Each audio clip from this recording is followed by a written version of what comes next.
Bienvenue sur la chaîne Crypto Cowboy. J'ai débarqué et ils m'ont donné Bloodsport, le film parfait pour afficher un panneau publicitaire. Bloodsport a été difficile à tourner, et une fois que vous connaîtrez toute l'histoire, vous ne regarderez plus jamais ce film de la même manière. Derrière les coups de pied fulgurants, les postures en grand écart et les scènes de combat explosifs se cachait une lutte éprouvante, remplie d'obstacles que peu auraient pu endurer. Jean-Claude Van Damme n'a pas seulement joué dans ce film, il s'est battu pour lui, de bien des façons. J'ai été payé 25 000 $ pour Bloodsport, puis 50 000 $ pour le suivant, Cyborg, et 75 000 $. Des problèmes de budget aux égos conflictuels, des emplois du temps d'entraînement intenables et une menace d'être complètement évincé du projet, la réalisation de Bloodsport fut une bataille en soi. Jean-Claude, désespéré de décrocher sa grande chance, s'est poussé jusqu'à ses limites absolues pour que ce film voie le jour.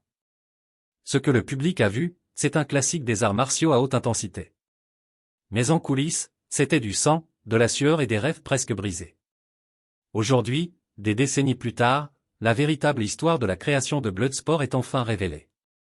L'inconnu qui ne voulait pas abandonner. Au milieu des années 1980, Jean-Claude n'était qu'un visage parmi d'autres à Los Angeles. Ce n'était pas une star de cinéma. Son nom ne figurait sur aucune liste de studio. C'était un Belge de 25 ans, artiste martial, sans véritable crédit d'acteur, sans relation, sans argent.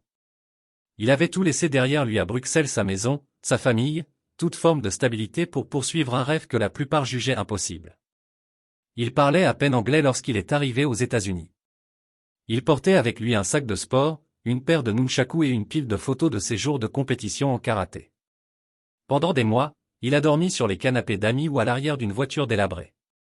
Parfois, il avait de l'argent pour manger, parfois non. Pour survivre, Jean-Claude acceptait tous les petits boulots possibles, livreur de pizza, poseur de moquettes, même agent de sécurité dans une boîte de nuit, bien qu'il admette qu'il était trop poli pour expulser qui que ce soit. Mais à travers tout cela, il s'entraînait. Chaque jour, il s'étirait pendant des heures dans des parkings au hasard, pratiquait ses coups de pied sur le sable des plages et s'entraînait au combat dans les miroirs de salles de sport fermées.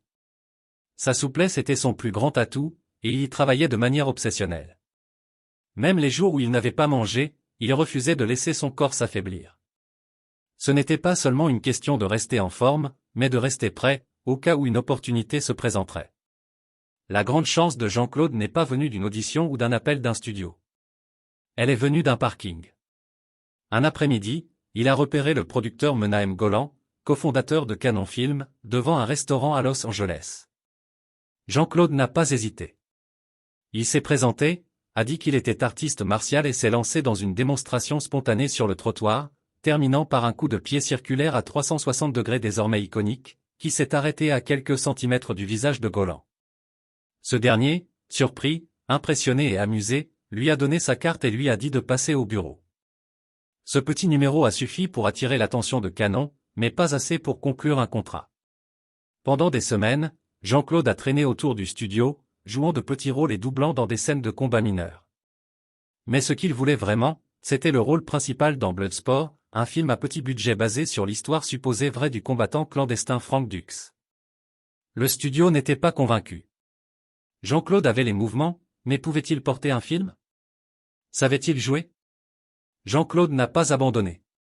Il revenait sans cesse, se présentant sans invitation aux réunions, faisant des démonstrations dans les couloirs, proposant même de chorégraphier des scènes de combat. Petit à petit, les barrières ont commencé à céder. Grâce à sa persévérance et probablement parce que personne d'autre ne voulait du rôle, il l'a obtenu. Il jouerait Frank Dux. Cela aurait dû ressembler à une victoire, mais pour Jean-Claude, la lutte ne faisait que commencer. Il avait le rôle, mais pas de sécurité. Le salaire était minuscule, le scénario faible, et le tournage l'emmènerait à Hong Kong, dans un environnement totalement inconnu et peu sûr. De plus, Canon Film avait la réputation de produire des films de série B oubliables. Mais rien de tout cela n'importait à Jean-Claude. Il avait ce qu'il était venu chercher, une véritable opportunité. Et il n'allait pas la gâcher. Ce qu'il ignorait alors, ce que personne ne savait, c'est à quel point il serait difficile de réaliser Bloodsport. Ce ne serait pas seulement son corps qui serait mis à l'épreuve, mais aussi sa carrière, sa dignité et, d'une certaine manière, son identité tout entière. Ce film allait soit le propulser, soit le détruire. Origine tumultueuse et un scénario pris à la légère. Quand Jean-Claude a enfin décroché le rôle principal dans Bloodsport, il n'entrait pas dans une production hollywoodienne bien rodée. Il plongeait dans le chaos. Les bases du film étaient fragiles dès le départ, construites sur une histoire que presque personne dans l'industrie ne croyait. Le scénario s'inspirait des affirmations controversées de Frank Dux, un ancien marine américain qui prétendait avoir combattu dans un tournoi clandestin d'arts martiaux appelé le Kumite. Frank affirmait être invaincu et avoir établi plusieurs records mondiaux en combat à main nue. Mais lorsque Bloodsport est entré en développement, des journalistes et des experts en arts martiaux avaient déjà commencé à remettre en question son histoire. Certains disaient qu'elle était fabriquée, d'autres qu'elle relevait du fantasme. Malgré tout, Cannon Film y a vu un potentiel, non pas parce qu'il croyait en Frank, mais parce que l'histoire offrait assez de spectacles pour en faire un film d'action, à condition qu'il soit produit à moindre coût. Et Bloodsport était effectivement très bon marché. Son budget était une fraction de ce que les grands studios dépensaient pour des films d'action à l'époque. Cannon a confié le projet à un réalisateur, Newt Arnold, un assistant réalisateur expérimenté, mais qui n'avait réalisé qu'un seul long-métrage des décennies plus tôt. L'équipe était réduite, les ressources limitées, et la plupart des gens impliqués voyaient Bloodsport comme un simple film d'action jetable pour les séances de minuit ou le marché naissant des VHS. Personne ne pensait qu'il serait mémorable. Jean-Claude, lui, ne le voyait pas ainsi. Pour lui, Bloodsport n'était pas un projet anodin. C'était une bouée de sauvetage. Il croyait en l'histoire, même si personne d'autre n'y croyait. Et cette énergie l'a porté à travers ce qui deviendrait l'un des tournages les plus exigeants physiquement et mentalement de sa vie. Le tournage était prévu à Hong Kong, loin du confort des plateaux hollywoodiens. Pour Jean-Claude, cela signifiait naviguer dans un monde totalement nouveau. L'équipe de production était un mélange de membres américains et locaux de Hong Kong, ce qui entraînait des problèmes de communication constants. Certaines instructions devaient être traduites plusieurs fois avant d'être comprises. L'équipement n'arrivait pas toujours à temps. Les lieux de tournage étaient limités, et les retards dus à la météo étaient fréquents. Le casting lui-même était un étrange assortiment de bodybuildés, d'artistes martiaux et de combattants de scène, dont beaucoup n'avaient aucune expérience d'acteur. Bolo Yeung, qui jouait le principal antagoniste, Chong Li, était une présence massive et intimidante sur le plateau. Bien que respectueux, il était connu pour être intense et parfois imprévisible dans la force de ses coups. Pendant les scènes de combat, Jean-Claude devait rapidement établir une relation de confiance avec lui, surtout sachant qu'ils allaient tourner certaines des séquences de combat les plus agressives du film. Ensuite, il y avait le problème de la chorégraphie. Sans budget pour engager des coordinateurs de combat renommés ou passer des semaines en répétition, de nombreuses scènes de combat devaient être improvisées sur le moment. Jean-Claude, connu pour sa forme parfaite et sa technique précise, trouvait cela frustrant. Il était habitué à tout contrôler. Des années d'entraînement l'avaient conditionné à exécuter ses mouvements avec une concentration extrême. Mais là, sous pression, avec les caméras qui tournaient et très peu de temps pour des reprises, on lui demandait d'improviser. Malgré le chaos, il y avait des moments de génie. Le format de tournoi du film donnait un rythme clair. Chaque adversaire avait un style de combat différent, et Jean-Claude a contribué à concevoir le déroulement de ces scènes. Il voulait que les combats semblent progresser réellement, chaque affrontement devenant plus difficile, plus dangereux, plus personnel. Mais tout le monde sur le plateau n'était pas convaincu que le film fonctionnerait. Certains membres de l'équipe américaine plaisantaient en disant qu'ils auraient de la chance si le film arrivait ne serait-ce qu'en VHS. D'autres pensaient que Jean-Claude était trop raide, trop étranger, ou trop étrange pour captiver un public. Un caméraman aurait même demandé s'il fallait prendre ce type de karaté au sérieux. Jean-Claude entendait tout cela, mais il s'en moquait.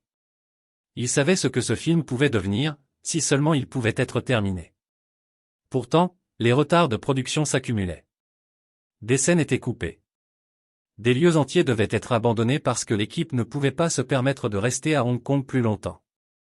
Le calendrier était resserré encore et encore. Lors de la dernière semaine, tout le monde se précipitait pour terminer avant de manquer de temps ou d'argent. Mais ce qui allait suivre n'était pas prévu, et ce n'était pas quelque chose que la plupart des acteurs auraient même envisagé. Jean-Claude n'allait pas laisser sa seule chance être enterré. Scènes de combat, blessures réelles et aucune marge d'erreur. Filmer des scènes de combat pour un film d'action est généralement un processus contrôlé. Les cascadeurs, les répétitions, les protections et une chorégraphie soigneusement planifiée créent l'illusion du danger tout en gardant les acteurs en sécurité. Mais Bloodsport n'avait pas ce luxe. Le budget était si serré que des économies étaient faites à chaque occasion, parfois de manière dangereuse. Pour Jean-Claude, cela signifiait tout faire lui-même, même au risque de blessures graves. Il n'y avait pas de cascadeur pour son personnage. Chaque coup de pied, salto, coup de poing et rotation était exécuté par Jean-Claude lui-même. C'était l'accord. Il y tenait, non seulement pour prouver sa valeur, mais aussi parce que le film ne pouvait pas se permettre d'embaucher quelqu'un d'autre. Ce que le public a finalement vu à l'écran, chaque coup de pied circulaire en vol, chaque saut en grand écart était réel, et cela avait un coût. Dès la première semaine de tournage, il est devenu évident que la production ne pouvait pas suivre la précision de Jean-Claude. Les timings étaient décalés. Des erreurs de synchronisation entraînaient des coups accidentels. Un figurant a lancé un vrai coup de coude qui a frôlé la tempe de Jean-Claude. Un autre a mal jugé une chute et a failli se déchirer un tendon. Il n'y avait pas de véritable équipe médicale sur place, juste des poches de glace et de l'aspirine. Le calendrier ne permettait pas de retard. Si quelque chose tournait mal, on continuait à filmer. Les moments les plus dangereux sont survenus lors du combat final avec Bolo Yeung, le bodybuilder massif qui jouait Chang Li. Bolo n'était pas seulement intimidant à l'écran, il l'était vraiment sur le plateau. Connu pour son travail dans les films d'arts martiaux hongkongais, Bolo ne se retenait pas toujours. Il frappait fort et attendait la même chose en retour. Lors d'une prise, Jean-Claude a reçu un coup au corps qui lui a coupé le souffle. Dans une autre, il est mal retombé sur le dos lors d'un lancer et a dû continuer à filmer malgré des bleus visibles. Il n'y avait pas de tapis sur le sol du décor du tournoi, juste un fin tapis sur du béton. Chaque chute était réelle. Chaque atterrissage faisait mal. Ensuite, il y avait les séquences en aveugle. Dans l'une des scènes les plus emblématiques de Bloodsport, le personnage de Jean-Claude combat après avoir été aveuglé par une attaque à la poudre. La séquence est dramatique, des coups de pied au ralenti, des mouvements désorientés, et l'instinct brut guidant le combat. Mais derrière la caméra, les choses étaient tendues.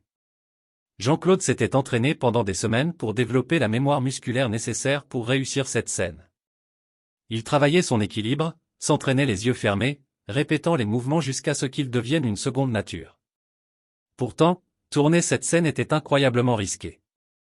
Si une seule indication était manquée, il pouvait se blesser gravement, ou blesser son adversaire. Il ne l'a pas fait, non pas parce que c'était facile, mais parce qu'il refusait d'arrêter avant que ce soit parfait. Il n'y avait presque jamais de deuxième prise sur le plateau.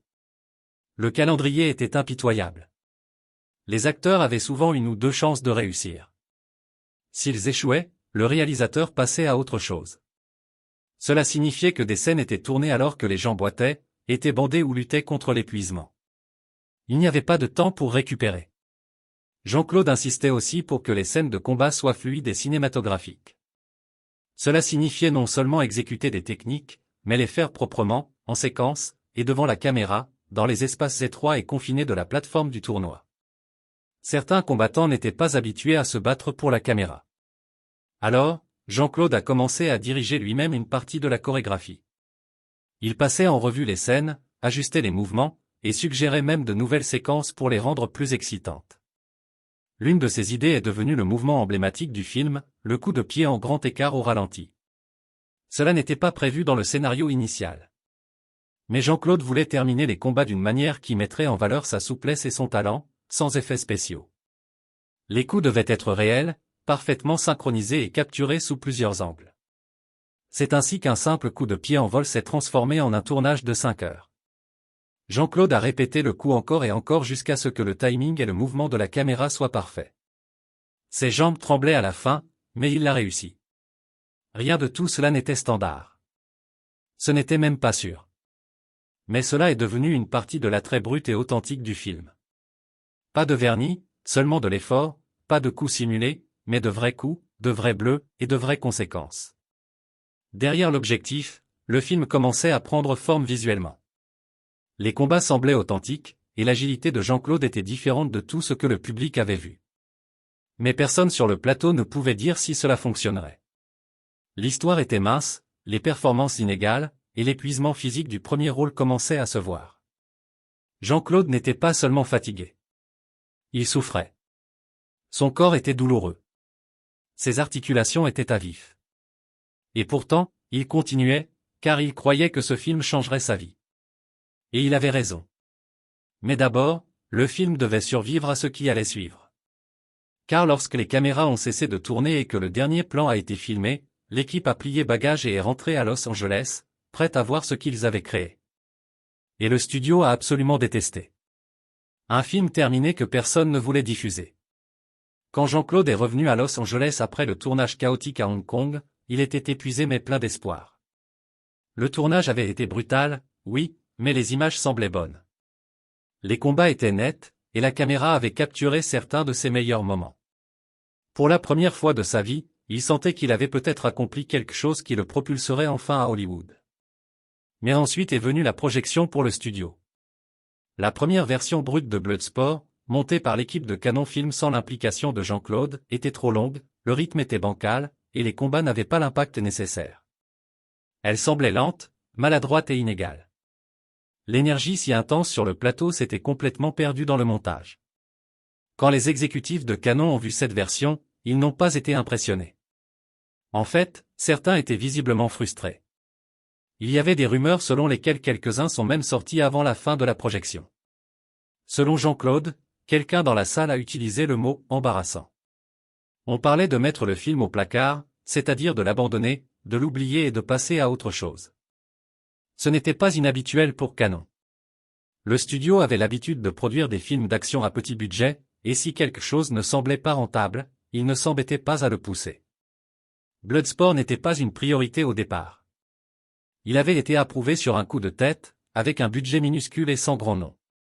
Pour les exécutifs, ce n'était qu'un autre film d'action jetable, qui s'était avéré pire que prévu. Jean-Claude était dévasté.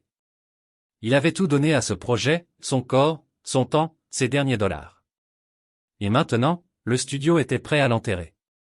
Mais au lieu d'abandonner, Jean-Claude a fait quelque chose que la plupart des acteurs n'auraient même pas suggéré. Il a demandé à remonter le film lui-même. Pour être clair, Jean-Claude n'avait aucune formation formelle en montage. Il ne savait pas utiliser les machines ni le logiciel. Mais ce qu'il avait, c'était une compréhension presque instinctive du mouvement, du rythme et de l'impact. Des années d'arts martiaux lui avaient appris à ressentir le timing, pas seulement dans le combat, mais dans la montée vers chaque moment. Et c'est ce qui manquait au film. Il a convaincu l'équipe de lui donner une chance. Pas un contrôle total, mais un accès. Il s'est assis à côté d'un monteur pendant des jours, regardant image par image, aidant à resserrer les séquences de combat. Il a coupé les pauses gênantes, réduit les transitions lentes et suggéré de nouveaux angles pour les plans de réaction. Il s'est concentré sur le tempo des combats, voulant que chaque mouvement frappe comme un battement de tambour. Il a ajusté la vitesse de certains coups de pied pour souligner la puissance, prolongé d'autres pour créer de la tension. Même les séquences iconiques au ralenti ont été soigneusement insérées pour ajouter du drame sans ralentir le rythme. Ce n'était pas seulement les combats. Il a aussi travaillé sur les moments des personnages.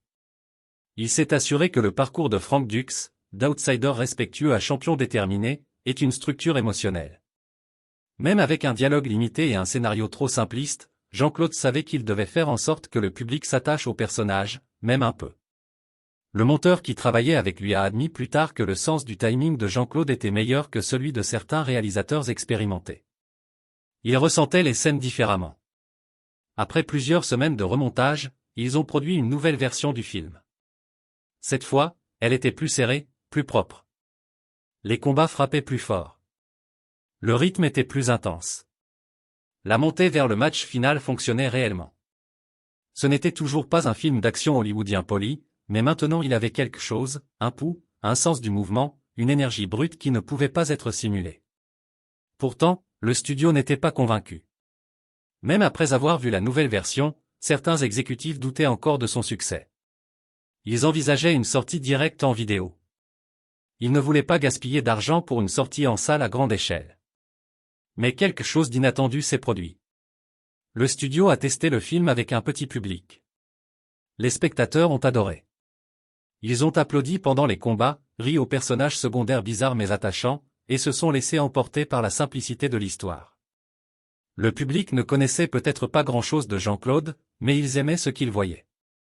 Il avait une présence unique, athlétique, intense, expressif, même avec peu de dialogue. Le bouche à oreille a commencé à se répandre. Canon Film a décidé de donner une chance au film. Ce ne serait pas une sortie massive, mais il arriverait dans les salles. Pour Jean-Claude, c'était un moment décisif, mais aussi terrifiant. Car même avec le film remonté et une date de sortie fixée, il était toujours fauché. Son contrat pour Bloodsport ne l'avait pas rendu riche. En fait, il continuait à accepter des petits boulots en attendant la sortie du film, poser des moquettes, déplacer des cartons. Il était connu, mais seulement dans les bureaux de Canon. À l'extérieur, il restait un acteur en galère à Los Angeles. Le succès de Bloodsport n'était pas garanti. À ce stade, ce n'était encore qu'un film de série B avec un acteur principal peu connu et une histoire douteuse. Il n'y avait pas de stars, pas de tournée promotionnelle, pas de grande campagne publicitaire. Si le film échouait, Jean-Claude n'aurait pas d'autre chance.